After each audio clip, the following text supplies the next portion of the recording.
the actual people doing the work often know best the value of that work. And so that's what the inspiration for, that drove Coordinape was. Hey, welcome to GreenPilled. I have a banger of an episode for you today with Trach, the founder of Coordinape. Trach has been around since the start of Wi-Fi, the primordial soup of Wi-Fi, and created Coordinape, which is an intersubjective consensus coordination tool that hundreds of DAOs are using in order to do decentralized worker compensation. Trach inspires me on so many different levels. As a successful entrepreneur that has launched a product that many people in DAOs are using in order to solve workers' compensation and doing it in a very sovereign way, but also just as the amount of a priori knowledge he has is just incredible.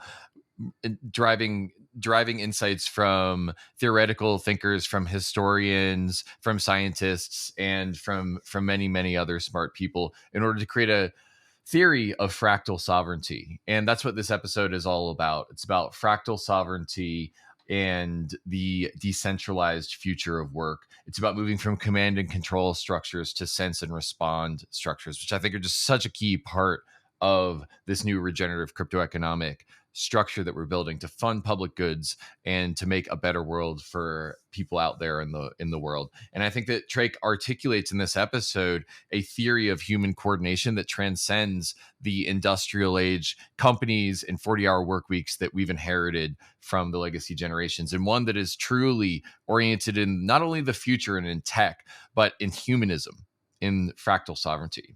So without further ado, I give you Trach from Coordinape. I hope you enjoy this episode. Bankless is proud to be sponsored by Uniswap. Uniswap is a new paradigm in asset exchange infrastructure. Instead of a cumbersome order book system where trades are matched with other humans, Uniswap is an autonomous piece of software on Ethereum that lets you trade any token at the current market price. No human counterparties or centralized intermediaries, just autonomous code on Ethereum. Input the token you want to sell and receive the token you want to buy. The Uniswap Grants program is accepting applications for grants. Do you have something of value that you think you want to contribute to the Uniswap ecosystem? No matter how big or small your idea is, you can apply for a unique grant at uniswapgrants.org and help steer Uniswap in the direction that you think it should go. Thank you, Uniswap, for sponsoring Bankless. So, you've got some money, but how are you going to use it? You want to spend. You, me, shopping, now, bro. When you know you should be saving. You'll never buy a house at this rate. But what if you could spend and save at the same time? For the enlightened kind, with inquiring minds, a new world awaits. Set yourself free with completely flexible, self-repaying loan technology. Supported on desktop and mobile, seize the power of Alchemix, allowing you to spend and save at the same time. Leverage your wealth without risk of liquidation. Take out a loan that repays itself. By using yield from your deposit to pay off your balance, your only debt is time. What was once inconceivable is now within your grasp. You're winning, son.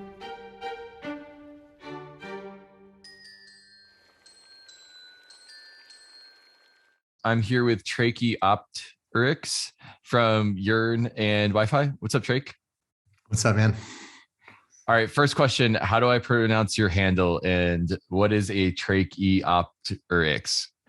It's the best spelled name on Twitter that no one can pronounce. It's Tracheopteryx, but Trach for short is fine. It's as must be obvious, it's a combination of a trachea and the Archaeopteryx. The Archaeopteryx is the first feathered dinosaur, which was resonant to me because it's this kind of moment of transition. And then the trachea is the kind of organ of human song and speech. So it's kind of a artistic pastiche of concepts. Got it. And so the first feathered dinosaur, wow. So that's a moment of change. And what's our swan song about the moment of change that we're in right now? Yeah, it's the Tracheopteran epic, I think. Yeah, it's the sound of dinosaur birds. That was a moment of great phase change in evolution, and in the planet, and we're in a moment of phase change in human coordination, and you were on the cusp of that with Yearn and Coordinape. Can you tell us about that? Oh, I see what you mean. Yeah. Yeah. So right back then there was a period of, when these giant reptiles transitioned into other types of animals that could, survive in different ways, like birds. And I think we're in this period of phase change in the collective space where our collective structures are no longer serving us, the nations and corporations. And now we're transitioning to something new. And we call those things DAOs, but what we call a DAO is like, the tip of the little piece of ice sticking out of the ocean when there's a gigantic thing underneath. Yeah, totally. I feel like it's talking about DAOs is the wrong aperture for me, because it's like talking about all companies. How are you going to talk about all DAOs? It's the wrong aperture. What if we could focus on what's actually working and then double down on that? And I feel like Yearn is really working well, and Coordinape is, what are y'all in, like 45 DAOs at this point? So that's working really well. You kind of have a front row seat to all this. Yeah, which has been a real joy and super grateful for. Like, I kind of got pulled into Yearn in DeFi summer and have been just, on the ground figuring out how to make, a very active DAO work for a long time. And Coordinape was a direct result of tensions within there. So just want to interject. DeFi summer was the summer of 2020. And I think it was marked by the emergence of Yearn and the fair launch there. Compounds, yield farming kind of turned into a whole thing. Yearn Finance, I remember being in DeFi summer. Just for the listeners who weren't around in 2020, DeFi summer was the summer of 2020. Is that more or less right? Yeah, absolutely. Okay. Got it. So you've been up to this for about 2 years and have seen a lot of stuff. Like, take us through the broad strokes or the highlights. Yeah, I'm a newbie in a lot of ways. I've been tracking crypto since 2010, but I never really got deep into it until DeFi summer. And what pulled me in was the emergence of real DAOs. That there were actually large volumes of financial movement happening with groups of strangers wearing anime avatars, around the world and using arcane coin voting techniques to come to consensus in these bizarre ways. Yeah. And I was like, wow, I gotta get me some of this, and just kind of dropped everything I was doing and went full steam ahead into the Yearn forums, and then eventually as like a core contributor to Yearn. Yeah. So what was that thread that you were pulling? What was so interesting about it to you? Well, I had run a bunch of businesses before. I'd been a business owner. I had hired many, many people. I'd run large teams, and I was always so unhappy with how that works. Like, you kind of can't get away from it. Being at all the decisions flow up to you, and then you have to tell people what to do. And it's just like, I never liked that. And I tried to do it differently. Like, I tried to implement holacracy at one company. I kind of half-assed, didn't really work very well. And I tried to, give ownership of one of my companies to other people in the company. That didn't go super well either. But, so I really was drawn to this idea that maybe there's a better way. Yeah, this reminds me of, so you were in Denver at Shelling Point and ETH Denver, which I was also at.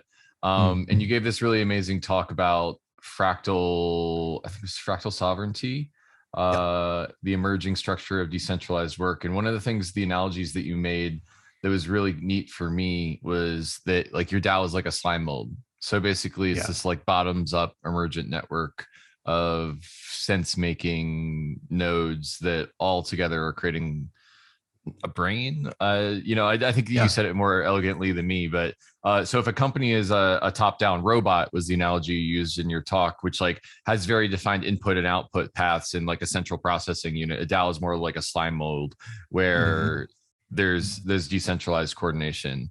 So that's where my mind goes when you kind of talk about the transition from companies to DAOs, but I'd be sort of curious how you'd pull that thread. Yeah, I want to go a little weird on it. Like, this thread goes back to, I know this thread goes back. I love the idea. I always often mention Yuval Harari's, formulation. He talks about fiction as being the thing that binds us. It's the stories that are tribe, family, religion. These are stories that connect human beings and allow us to align our efforts together. And like, there's one lens on this, which is that before agriculture, if you think about it from the collective quadrant, think about, the collective life form, not, the individual, the individuals that make it up. it's like there was this like, collective human species that was rolling around, right? And it kind of got infected by cordyceps, something like cordyceps. Cordyceps is a fungus that ants can get, and then it creates these like mushrooms that it makes them takes over their nervous system and makes them crawl up grass, and then so that the fungus can sprout from their head and get better light, and then cows come and eat it, and then it gestates in the cow's belly and then comes back. It's a crazy mind control thing. But it's kind of like we got incepted by our own cordyceps, which was the notion of property and money. And what that did was it took this human organism and it took over its mind, and it made it spread out through the entire world, because money as a coordination tool has turned everything into money. It's the paperclip maximizer that's been going for hundreds of years, right? Thousands of years. And now the whole world is wired, right? And so the role of the corporation was basically like the ultimate form of, it was like the Super Saiyan of money. And that has done its job very well. But now we need to transition to a new way of being, a new way of relating. Amazing. I love that you went weird, real fast, real hard. That's the speed that I want to go on. But just for the benefit of the listeners out there who aren't familiar with Yearn and Coordinape, I want to ground it with what you do, and then we'll get back. We'll lift off and back into the theory. And what I love about you is that you have such a deep practice and a deep theory. We can go empirical and we can go a priori in this conversation. So Yearn is one of the most successful yield aggregators in the world, started by Andre, and who then kind of did a fair launch, and then a DAO formed around him, and he said, I don't want to be the leader of this. And so other leaders have emerged, and you're in the middle of that, and you developed this tool called Coordinape, which I would call a tool for gathering intersubjective consensus of who is contributing, in which your peers decide who's contributing and who's not. And then you can people can drop tokens on top of that. So that's my sort of like TLDR of your where you've been in DAOs. I'd be curious sort of how you would pull that thread all the way from holy shit, Andre, Yearn and I want in on this, to founding Coordinape and making it one of the most successful coordination tools. Can you just kind of take us through that linear progression? For sure. So I was writing a science fiction novel here in the middle of nowhere, and a friend sent me a text, buy Wi-Fi. And I was like, let me take a look at this. And I found, this was like in the last day of the Wi-Fi farming. And I found the whole story that so many of us know, Andre Cronje, this idiosyncratic, principled, crazy dev, gave away his entire multi-million-dollar project to the community through minting Wi-Fi token, and gave it away in the first fair launch. And what that did to me, that was like this kind of singularity moment. It was this big bang of generosity and inspiration that kind of echoed out through the astral plane, and it called people like me in, and many others that were like, wow, I see this cool thing. I want to do this. I want to be a part of this. I want to be somebody that has principles before money, and is trying to create something new and open up the financial system for equal access and all this stuff. It's very much kind of very high-minded endeavor. And so I just wanted to be part of that. And I came in, and there was no organization. It was it was like the most chaotic thing ever. Just like the kind of dark period after the inflaton field expanded the known universe. And I was going to say primordial soup is the analogy that comes to mind for me. Yeah, that's what it was. It was all these people bumping around, all these, just molecules and ions, bumping into each other in some kind of superheated gas, and all this money flowing in, which is really important, because there's been a lot of cases like this throughout history where workers collectives, things like this, doing a lot of the same stuff, but they didn't have the same foundation of value capture, right? And with that money, that's like real blood flow. It allows for totally different level of activity and energy. And so, so I saw that, and I was captivated, and I just had to be a part of it. And we worked together in this decentralized way to create the structure that, created the real DAO that Yearn is. And, Yearn has taken its own direction. There's a lot of ways you can think about DAOs. One important difference I'll say, a lot of times people criticize Yearn for having a multi-sig and not being fully on chain, that there is a difference in its governance. I mean, there is a difference between governing an immutable smart contract with 5 function calls and governing a incredibly chaotic group of 200 contributors that can do anything, right? Yeah. And those really require different governance architectures. So we've designed the latter. And that brings me to Coordinape, which, so we had to figure out, we weren't LARPing, we weren't trying to create governance because it's some cool idea. It's like we had a persistent problem of all these people trying to do something. Well, and also money coming in, right? As soon as there's money coming in and it's a hefty flow, then people fight about it. There's rivalries, there's coalitions, and you've got real tangible governance to solve there. Yeah, exactly. So it's been tension driven, practical operational needs from the beginning, and which is a blessing. Like that is what you want to design a system. And that's kind of, that's great. So we designed a whole new system architecture of governance there through multiple phases. The most evolved version of it we call constrained delegation, or governance 2, which I designed with Gabe Shapiro. And it's a kind of delegated governance where instead of delegating your voting power, you vote to delegate decision-making power to autonomous teams that can act on behalf of the DAO. Cool. And there's a lot more to do there. But, going to Coordinape, and feel free to ask any questions about that, but Coordinape, one of the real persistent challenges in decentralized work is how do you handle compensation? And, most of the time, you've got grant mechanisms, you've got old ideas like salary, investing equity, but we need something new. We need something that's like DAO native. And this is the fascinating, or whatever native we are. And so how do you actually create like just, fair, asymmetric value allocation between groups of decentralized workers without a top-down, process? And that's what Coordinape does. I get why it has to be just and fair, but why does it have to be asymmetric? What does that mean? Because the reality of the market, some skill sets are more valuable than others. Oh, I see. Okay. Right. You could always say everybody shares equally and we all get, $50K a year, So proportionality basically to value creation. Well, it has to be competitive with other systems, right? So like if another system of compensation is going to attract more people, and if that's a top-down rigid hierarchical system, but it rewards people better, that's going to win in the near term. So we have to compete with that. For talent, yeah. Okay, so how does Coordinape work, and how did it solve that sort of problem at Yearn? Yeah, so in the early days at Yearn, we had a small group of recurring grants, people that were, pretty much full-time working on Yearn. And so those compensation streams were settled, but then there was a lot of other people that were contributing a lot in a part-time way. And so we created this grants. We had this, it was very emergent. We just, basically it started as gifts. We just thought, we've got money. We had this, we had the operational power through a proposal to give away some money. And so we would just like every month we'd say, hey, who's been doing cool stuff? And we'd say, oh, she has, and he has, and they have. And we'd say 3,000 for her, 2,000 for him. And we just give money away. It was gifts. It was not quid pro quo.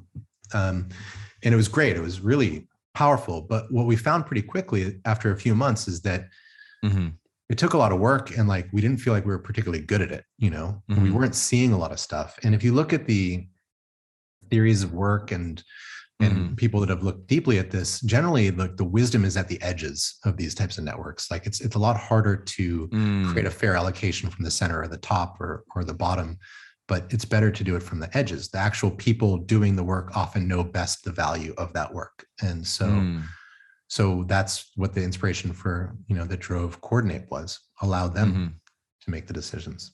Got it. So the way I understand Coordinape is that you're sort of in like a gifting circle. Is that the right framing for it? Well, it's evolved, but it was inspired by the idea of gift economies, from tribal society, where pay it forward ideas and open transactions that are not exactly equal, and a lot of that inspires it. And it's also a compensation system too, that needs to function in that way. And it's not clear. I think people get a little confused in Coordinape, thinking that the money is the gift. It's not. The money is the symbolic bracelet. The gift is the work that people give to the community. See. Yeah. Okay. Got it. So, can you just like take us through what a Coordinape ceremony is? The cool thing about the gift circle is it's really can be totally decentralized. So first we have to talk about membership of the circle. So that can be determined in a decentralized way too. So you could say that any 3 people need to agree to add a new member, right? And then that's how the circle grows. And you could have the reverse too, that any 7 people need to agree to eject a member. Or any other method you want. You can, plug in different things. And then you have the circle of people, and every month you go through this gift ceremony where every member of the circle receives 100 give tokens. And these are not ERC20 tokens. These are just a kind of database artifact, like a poker chip. Right. And you're not allowed to keep them. You have to give them. And they only have value if you give them away. And this also references back to tribal communities where notion of wealth was reversed. The people that gave the most were considered the most wealthy. And so you give away your 100 poker chips, give tokens. And the idea, the ask is, who have you directly seen create value in this community? Give them a symbol of your appreciation through these give tokens. And then once you add that all, you look and you see all the received give across all the different people from everybody participating in this gifting ceremony or giving ceremony, then you just divide whatever budget goes to that group by that amount. And that's your asymmetric, allocation. So I've been really kind of tickled by this idea of intersubjective consensus for measuring who's doing what work. And I'm coming from this place of Gitcoin's mission is growing and sustaining open source. And for 2017, 2018, maybe 2019, people were trying to build these page rank networked graphs where you could look at people's commits and how many comments were on them and how many hearts they got. And you were trying to build this objective measure of which commits had value, which is, only inclusive of coders, which is one problem. But another problem is that when a measure becomes a measure, it ceases to become a good measure. I think I'm butchering that quote, but that's the basic idea. And if you move from trying to objectively measure these things and into an intersubjective consensus of the participants that are deeply doing the work, it becomes much harder to game. So you don't have that constraint of only code. And then you also have this ability that it's hard to game the perception of your peers of your work. And so I just think it's really intersubjective consensus is a really elegant way of doing distributed resource allocation. Yeah, I totally agree. And it's Goodhart's law. When a measure becomes a target, it ceases to be a good measure. And all these, basically any metric you use, if it's an algorithmic system, it will be gamed. And then what you're creating is a environment of adversarial gaming where people are incentivized to take advantage of the system.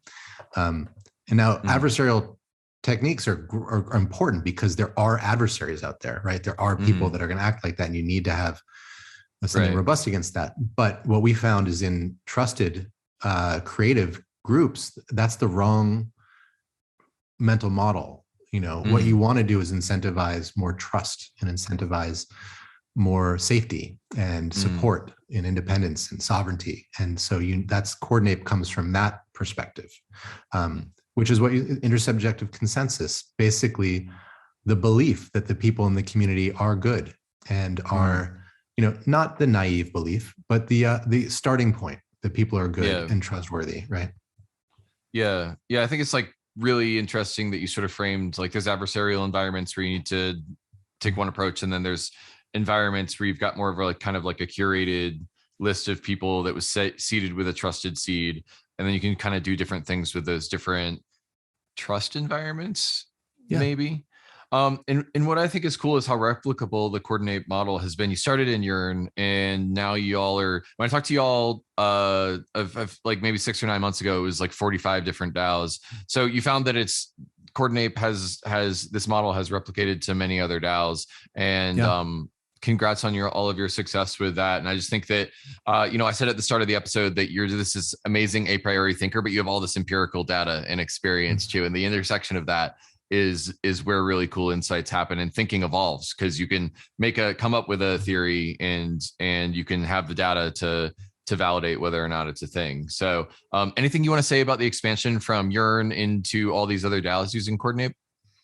Well, it's just been really exciting to see how many, there was 45 back then, there's hundreds now, I think. I don't know how many of them are super active. We don't have great data, but it's been a tremendous amount of pickup, tremendous amount of growth. And the Coordinape team is really doing some amazing stuff, a lot of partnerships, a lot of new ideas, new designs coming soon. So that's pretty exciting. Cool. Yeah. All right. I feel like we've done our duty, and we've done the thoroughfare of your Grounding. experience into the space and the Wi-Fi into Coordinape. So should we get back to the weird, to the theories? Let's go weird. So you have a really grand view of DAOs and of data that's really based in a lot of empiricism, but now I want to get it more into theory. So what are the most interesting sort of theories that you've been developing and knowledge threads that you've been pulling, Trach? Yeah, thanks. I mean, I think there's so many. I mean, I usually use the lens of kind of development to think about a lot of this stuff, and and you can look at kind of echoes of different developmental paths across all these different realms of experience. You can look at it in the kind of corporate organizational realm, or you can look at it in the individual development realm, or the development of physics and the cosmos. And you can see these really interesting similarities between them. So like in the talk I gave at Schelling Point, there's this diagram of these three pyramids, and you can see that like basically the idea at the top of each pyramid, there's the corporation, the DAO, and then the person.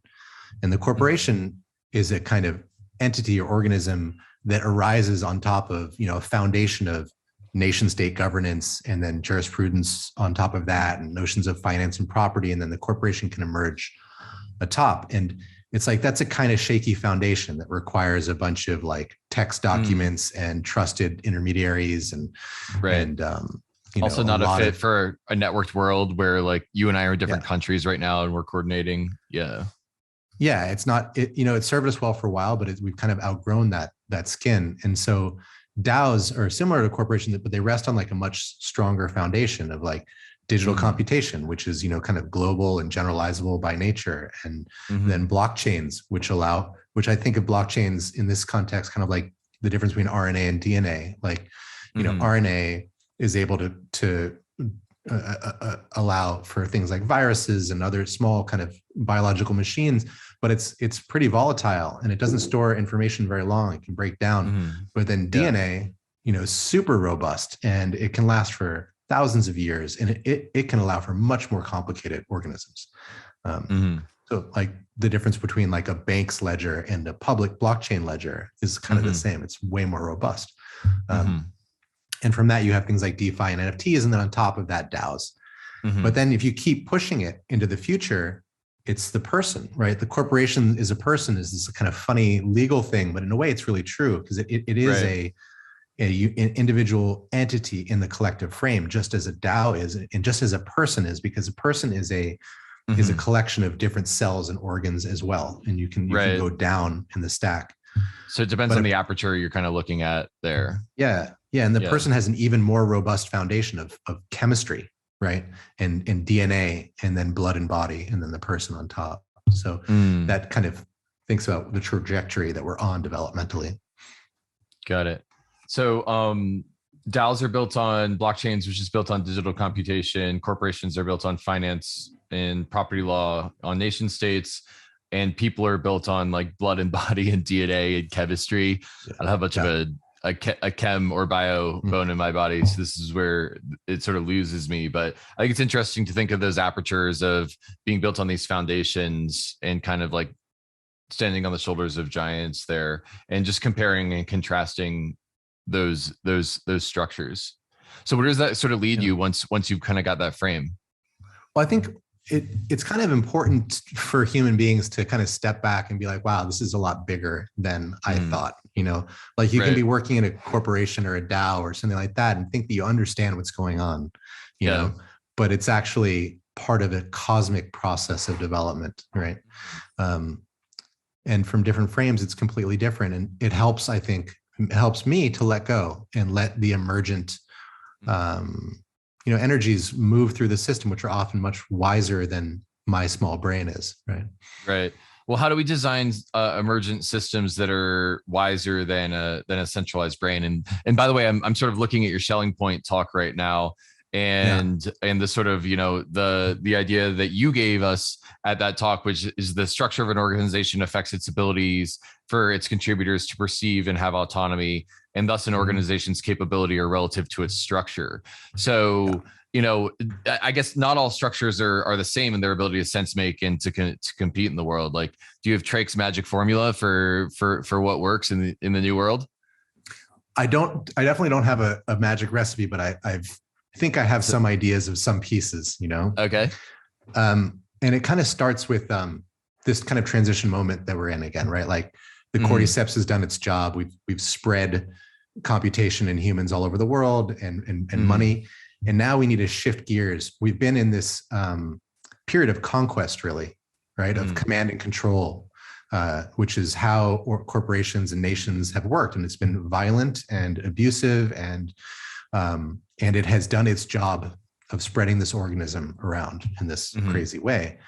Now we're at the edge of the petri dish, right? Like there's not enough jelly left for us to all eat and just keep expanding. We have to switch gears to a new metabolism, and that's sense and respond, which is interesting from a kind of another kind of spiritual or tantric lens, where command and control are both very masculine, very much emissive, like controlling ideas, whereas sense and respond is more listening. It's more feminine, and in the notion of the divine feminine, I don't mean like female or male sex.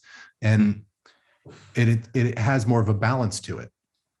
Listen and speak, listen and speak, rather than go and go.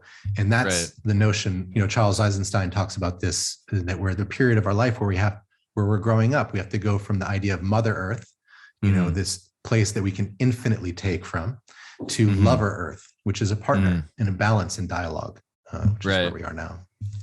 Right. All right. Sounds like you've been green pilled. I don't even have to try to green pill you on this. Oh yeah.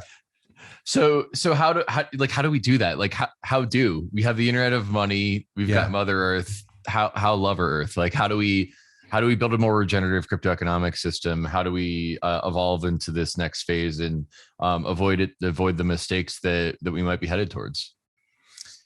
Yeah, I mean it's all happening all at once right now, and I think it's like, how does the caterpillar know to turn into a cellular slurry and like grow wings? Like from one level, it's like far beyond any one of our ideas. And I think from another level, we can say it's fractal. It's this idea of fractal sovereignty, right? So like if we want to create organizations that can live in balance with each other in the world, we have to start by being able to live in balance with each other in the world. So there's personal development and collective development that are happening in synchrony. And importantly, we have to build on solid ground, just like the difference between building on blockchain versus building on public, like a bank's ledger book. One is more solid than the other. And as a human being, I have to grow on solid foundations of, clearing up the traumas from my childhood and, learning how to relate to other people and doing the work to become a more vibrant and sovereign being, not because of some woo-woo thing, but because that makes me like a healthier part of this organism we're in. And so there's that piece. And then the organisms themselves, the organizations, they need to grow on solid foundations. And this is like, another idea that I just have been trying, like it's been melting my brain from your talk, is this idea of DAOs having process fidelity, which is basically like, if I'm a node in a network, I have to trust that the network's going to follow the process. Operational access, which I think is access to the information that you need to do your job and to be involved. And then network topology, which is being able to navigate where in the network you are. But that's my interpretation. But like, I think it's really interesting that you came up with like, I'm really bad at being concise. And these are like 6 words for like how to design your DAO: process fidelity, operational access, and network topology, topography. Anything to say about that? Yeah, that's a better answer to your question than the previous one I gave. So let me speak about that. That's thank you for that prompt. So how do we make DAOs that are not going to just be a corporation on the blockchain? How are we going to work together in a way that allows us to handle the wicked challenges in the world and live in balance with the earth and with each other? And I think these are 3 axes that I've kind of identified that help you see that. to make more DAO-ness and less corporateness and go more in the direction of sense and respond and less in the direction of command and control.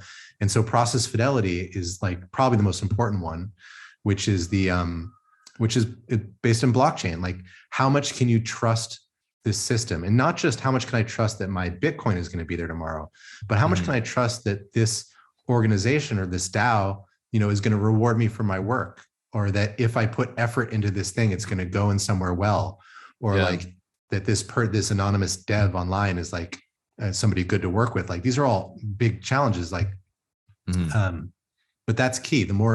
That's a key foundational layer, which is very different than, in comparison to corporate process fidelity. If you look at like private corporations versus public corporations versus governments, like they each have different terrible layers of this.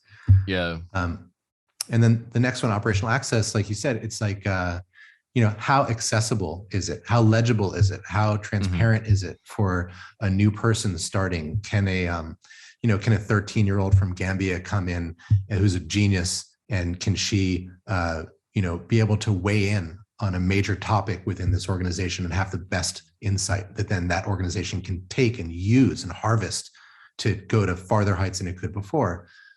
That's hard to do.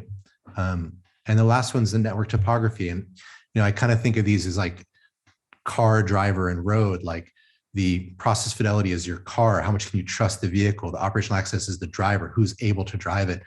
And the network topography is the road. Like, where can you go? Like, corporations have a kind of artificial distended topography, this hierarchical tree structure of centralization, which allow for the distortions of, command and control, where one person on top can push a button that then other people go and launch a bomb and kill people. Like, nobody wants to do that. You have to create these artificial relationships between humans to subvert their own natural senses.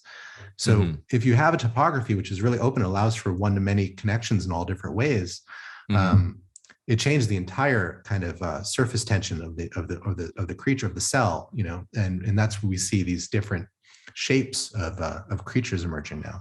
Yeah, and I think that in your talk you displayed, that just reminds me of in your talk you displayed what I would describe as a sea urchin, but I think you called it a Siphonophore, which is a complex aggregate colony of it's just like, can you tell us more about your analogy of like the organisms that are starting to emerge in this space? Yeah, right. Because I love this. I found this, I think it was Dystopia Breaker on Twitter that posted this, and like DAOs are really more like Siphonophores, which are these like colonial organisms. So basically it looks like one animal, but it's a bunch of different animals, each with specialized skills that work in like total harmony with each other, which is super cool to me. And it makes me think of like Yearn. Yearn is a lot like that because, we've got wifey holders that do voting, and we've got Y teams, which are these empowered teams that can do something differently. And then we've got the multisig, which like is our interface with Ethereum and Phantom and other chains. And it's cool.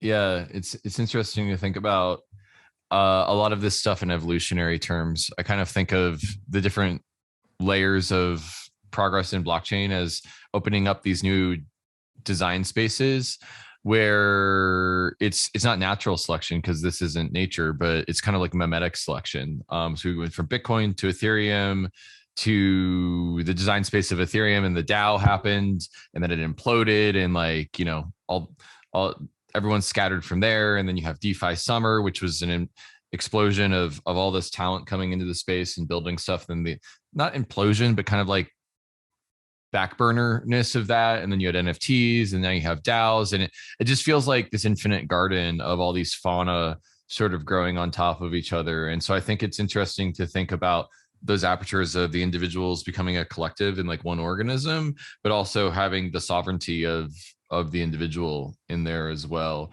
So I don't know if you have anything to say about ecosystems and like the evolutional metaphor there, but that's where my mind goes.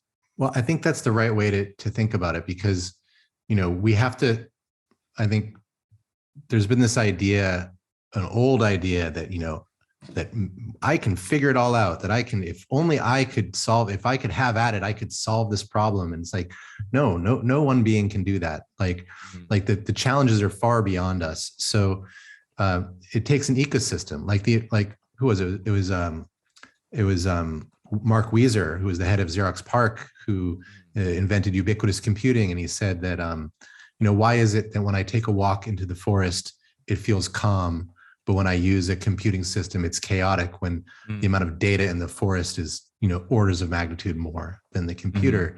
And it's like nature has a magical power to do things, and the computational throughput of a cell versus a processor and the heat dissipation, it's instead of electrical pathways, it's using protocol pathways, right? Proton based power transfer rather than electron based.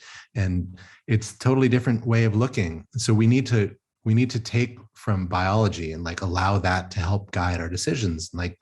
Instead of making robots, which come from this very simplistic view of okay, this guy makes all the decisions and then this guy goes and does things. It's like, no, we're inside the cellular, the cytoplasm. We are the mRNA and the tRNA and the proteins and amino acids and the ribosomes all bouncing around. We need to create the minimal viable structure that allows for each sovereign human to be able to do what they see in front of them and add that to this laser of human productivity.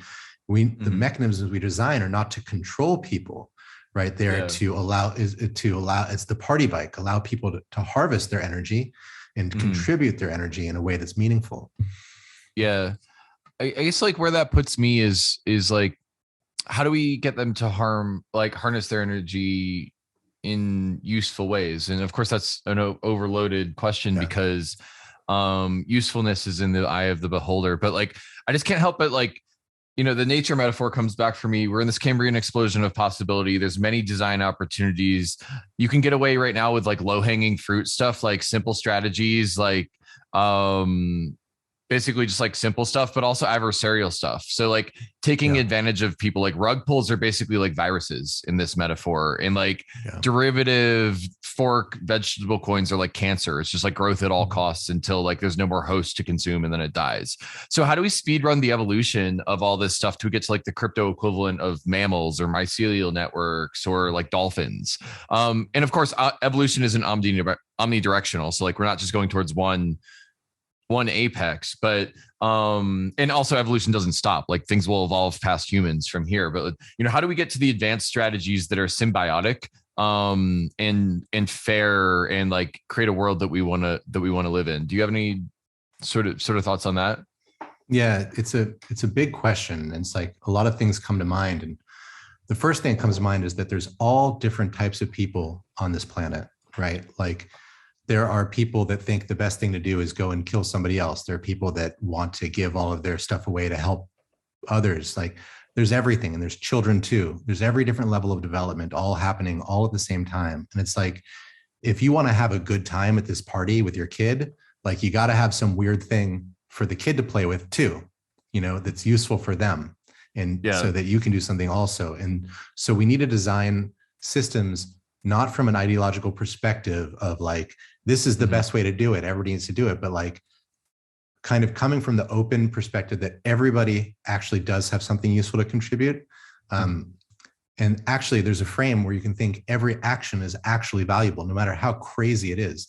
But because from that person's perspective, we are all trying to actually do something good, even if we think, even if we're so distorted that's killing somebody, we still think that's something good. So we need to design systems that allow for all the different spectrum of humans to work in different ways. And that has to be embedded in the structure. Living a bankless life requires taking control over your own private keys. And that's why so many in the Bankless Nation already have their Ledger hardware wallet. And brand new to the Ledger lineup of hardware wallets is the Ledger Nano S Plus, a huge upgrade to the world's most popular hardware wallet. With more memory and a larger screen, the Nano S Plus makes it easy to navigate and verify your transactions. And the paired Ledger Live desktop app gives you increased transparency as to what is about to happen with your NFT. What you see is what you sign. The Nano S Plus gives you the smoothest possible user experience while you're doing all of your crypto things. So go to the Ledger website to check out the features of the new Ledger Nano S Plus and join the waitlist to get yours. And don't forget about the Crypto Life card, also powered by Ledger. The CL card is a crypto debit card that hooks right into the Ledger Live app, right next to all the DeFi apps and services that you're already used to doing, like swapping tokens and staking. So if you don't have a Ledger hardware wallet, go to ledger.com, grab a Ledger, and take control over your crypto. Arbitrum is an Ethereum scaling solution that's going to completely change how we use DeFi and NFTs. Over 250 projects have already deployed on Arbitrum, and Arbitrum's DeFi and NFT ecosystems are growing rapidly. Arbitrum increases Ethereum speed by orders of magnitude for a fraction of the cost of the average gas fee. When interacting with Arbitrum, you can get the performance of a centralized exchange while tapping into Ethereum's level of decentralization and security. If you're a developer who wants low gas fees and instant transactions for your users, visit developer.offchainlabs.com to get started building your application on Arbitrum. If you're a user, keep an eye out for your favorite DeFi apps or NFT projects building on Arbitrum. Many of your favorite apps are already live, with many more coming over soon. You can find these apps at portal.arbitrum.one, and you can bridge your assets over to Arbitrum using bridge.arbitrum.io in order to experience DeFi and NFTs the way it was always meant to be: fast, cheap, and friction-free. All right. So what didn't I ask you that you want to tell us? Like, I just feel like you have this breadth of knowledge and I don't even know where to start with the question. So totally open-ended. Where should we go from here, Trach? Man, I think the thing that I think about is for so many of us that are, we're out here, we're trying to figure out what to do. Moving from command and control to sense and respond, it is personal development, and we can get caught up with all the things that we need to fix and all the things that are wrong, and who's doing what and who rugged who, and it's like, okay, we can get into that drama, or we can fall back to something a different way of thinking, and just instead of, like, for me, one of the guiding principles that's helped me in my life is, like, when I'm trying to think about what do I want to do, I just think about what my desire, what do I want, what's most interesting to me, and then I do that. And I think this is what we need to do in DAOs, and we need to do in this in regenerative communities. Is it's not about telling others what to do anymore. It's about finding out what I want to do, and in designing for that. This reminds me of a part of your talk where you have this really amazing Venn diagram with 4 overlapping circles, and this is a talk called Fractal Sovereignty. And one of the beautiful things I think I see here is do what you love and what you're best at and what you can be paid for and what the DAO needs. And the intersection of those things is what you can do. I think it can be very overwhelming when we think about all the crises in the world and all of the things that we need to fix. And often the psychology of humans is one that often projects, and we take our fear and we project it on the world. We take our pain and we project it on others, and then that makes it feel like it's easier to fix. If I go and change this, then I'll be okay. And that little trick is actually kind of the root of all of our suffering. That's Moloch's work right there. And if we can reclaim that stuff and think about that diagram of Ikigai, the DAO Ikigai, right? And reclaim the power and see what do I want to do? How can I be of service now? It's not on me. It's not my responsibility over all these other people to fix them or fix everything. First, take responsibility for my own actions and my own needs. And you don't even, if we're all doing that, it doesn't really even matter what technology we have. So I think I boil that down in my head too, and I just wrote it down in the note. How can I be of service now? Is the question that DAO contributors can ask. Yeah. Amazing.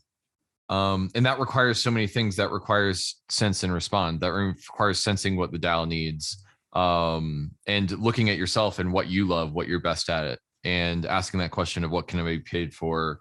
And then, does it sort of, your talk title is called Fractal Sovereignty, the emerging structure of decentralized work. So does it just fractal from there? You have fractal sovereignty and fractal coordination when you start thinking about how I can be of service now?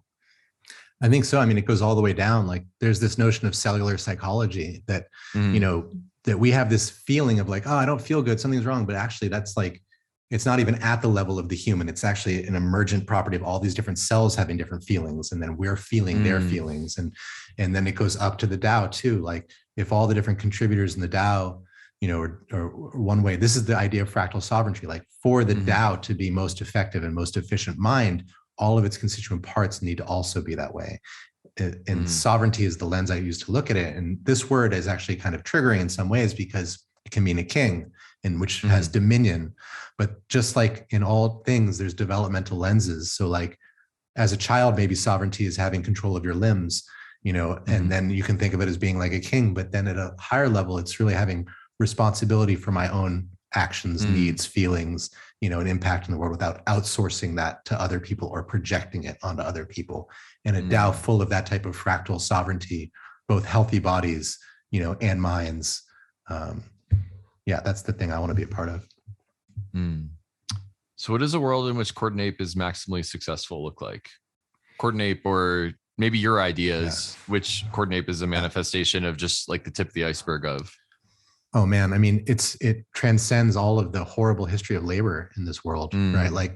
Like in the beginning of the factory, period of our lives, like people were out in the fields and they didn't want to go into the factory and work. They would be chained to the lines, and they would go and put clocks in every town and train systems to force people to come and work. But they wanted to do their own thing, and they would break the clocks. But this logic of money has kind of pushed that forward. And now we believe that you have to have a work ethic, and that's good. And you need to go and do this thing that you don't want to do for the benefit of others. This is all brainwashing. So the future of Coordinape is one where that's all been broken down. We don't have to have golden handcuffs, to keep us interested in something. We don't need to be peer pressured into work and have all these carrot and sticks in our lives. But instead, we can sense into what our calling is in the world, what our gifts are, and we can offer those to the community, and then we can get rewarded by our peers. And if I want to go take a month in Patagonia, I just need to talk to the people I'm doing things with, and I can go, and I don't have to worry about the money. Like whatever salary structures or compensation structures will just slowly wither, like synapses losing activation in the brain, and they can regrow. So I imagine this kind of nomad worker where you don't have to have any contracts with anybody. You can work as much or as little as you want. And when you put work out into this system, and you need the technology and the substrates that can hold and present that work in a way that is legible and useful for others, then you can get rewarded through overlapping gift circles from different communities by your peers and admirers and colleagues, and then do the same. So you can work for 5 DAOs at once, one DAO. Like you can stop, you can do as much as you want or as little as you want. Right. One of the things that I think is really challenging is as we move from this industrial age to the information age, a lot of times it feels like we know what we're leaving. We know the institutions that we've inherited from the baby boomers are not working, and the industrial age is not working, but we don't know what's next. Like we haven't grabbed that next monkey bar, but we've let go kind of the last one. And one of the things that I think is really cool is that a lot of our motives around work, like companies, are around the 40-hour work week, which is something we inherited from the industrial age, and factories and cubicles are inherited from the industrial age. And it just feels like we've kind of, like, I think that you just kind of articulated the next monkey bar from the 40-hour work week, which has just been prolific and is really a relic of the industrial age. So, continuing this metaphor of the next monkey bar, what does work look like in this new world? Is there anything more to say about how people join DAOs and join these network sense and respond systems? Like if I'm out there and I want to get into I wanted to get in DAOs and I want to start working this way, where do I start? Yeah, well, to go backwards, the place to start is to whatever communications environment you're in, if it's Twitter or some other group, and seeing what's interesting. And I really advocate for a more shamanic approach to this. Don't try and solve it like an equation, like feel where you're drawn to, like, and feel the attraction and aversion in the environment, and let that guide you. So get out of your head and into your body, get into your body, into your spirit, and feel what project resonates with you, what people, what messages, what memes, and pull those threads. So there's not a linear onboarding. Like I can't just go to monster.com and apply to an impact DAO. Like I need to start showing up in these spaces. Okay. Which is different than how we're used to. And we're kind of trained to not waste effort and make sure that we're going to get rewarded and not just kind of follow our hearts and see where it leads. But when you do that, your heart will get broken sometimes. Right. And You have to be okay with that too. Yeah. So risk management, I hear David and Ryan talk about risk management on the main pod with your finances, but with your career, you've got limited time, you've got limited gumption. And anytime you go down a path, you're kind of wondering, is this the right path for me? And it's kind of, I've found it's useful to cast a wide net. Like when I started Gitcoin is actually my 6th or 7th, side project, of which 4 of those projects were blockchain projects. So I was just kind of testing systematically where the opportunities were for me in frontier tech. And it seems like, I actually did have my heart broken once or twice by a couple of projects, but it seems like you kind of have to be willing to do that dance with the universe as you enter the space. Yeah. At least at this time, maybe someone will build an onboarding tool that's a little bit more systematic down the line. Yeah, I think that's right. And there'll be, we also have to realize that we're fairly privileged to be able to be in this space. Not everybody has the free time and the educational background to make sense of this stuff. It does take a lot of work, or the safety net there to, help pick you up if you do find something that doesn't work. That will change. And it kind of goes from top and bottom, each of us, finding more space in our own lives to explore and for our own curiosity through whatever work we need to do. And then the community creating better and better on-ramps and signposts for us to follow to find the connection that's actually going to serve us. Great. So a call to action to people who are working in the space on this is create those signposts, help contributors, pay it forward to the person who's working the 9 to 5 or doesn't feel super engaged with their work, and create the signposts so that they can come into Web3 and create their fractal sovereignty. Yeah, absolutely. All right. Well, we're out of time. I'm deeply enjoying our discussion. I'm going to have you back hopefully in a year or so to continue pulling this thread. Thank you so much for being on GreenPilled. I want to ask, where can people find you online? Where can people find your work online if they want to learn more? Yeah, Twitter is the place. Tracheopteryx. It's easy to spell. It's obvious how to spell it, of course. We'll have it in the show notes for those who can't spell it, and then also for the podcast hosts that can't pronounce it. That'll be helpful. Yeah. Okay. Thank you. Trach, I admire you so much. Coordinape is a inspiration, and just learning about all the theory and deep thought you've put into this really inspires me a lot. So thanks so much for being on a GreenPilled. Oh man, right back at you. You've been such an inspiration to me ever since I came to this space as a real role model, somebody to look to who's doing this right. And it's such a delight to get to know you, man.